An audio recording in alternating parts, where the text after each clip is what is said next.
She's really made herself comfortable here now. Look at this.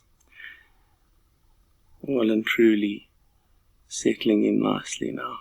I'd mentioned earlier that this was a jackalberry. I spoke incorrectly. It's a brown ivory coming out of this termite mound. Look at this prime spot, nice thick branch, paws draped over either side. Really nothing to worry about at all. Perhaps this morning, the first time you're tuning in. Tlalamba is approximately 9 years old. She was born in November of 2017. WildEarth has been tracking her since then, following her story. So you ask, are the leopard populations increasing? I mean, yes, to an extent.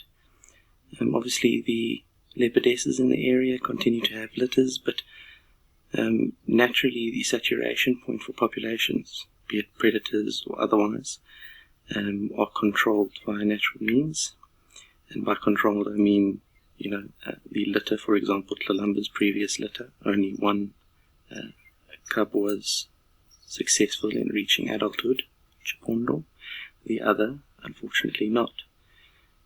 And so it's controlled in that regard. Some may not even reach, a year, 2 years, 3 years.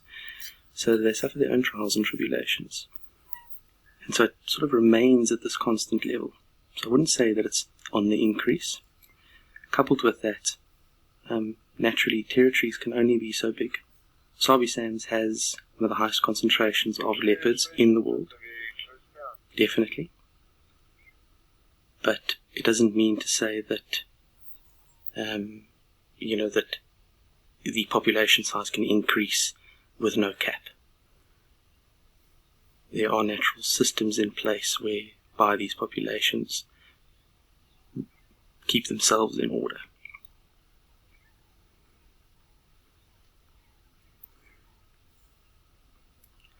Why is Thandi so fascinating to us? Her story so fascinating to us. Tlalamba.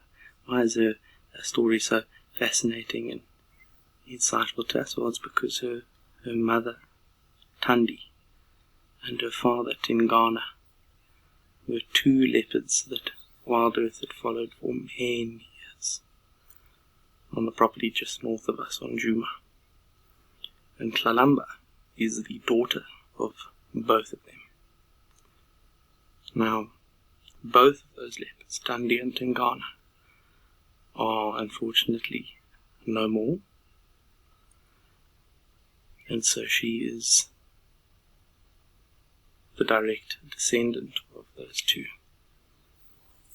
I suppose it's just about continuing a story, and speaking to that was the opportunity to follow the most recent litter, Chipondo, meaning little horns.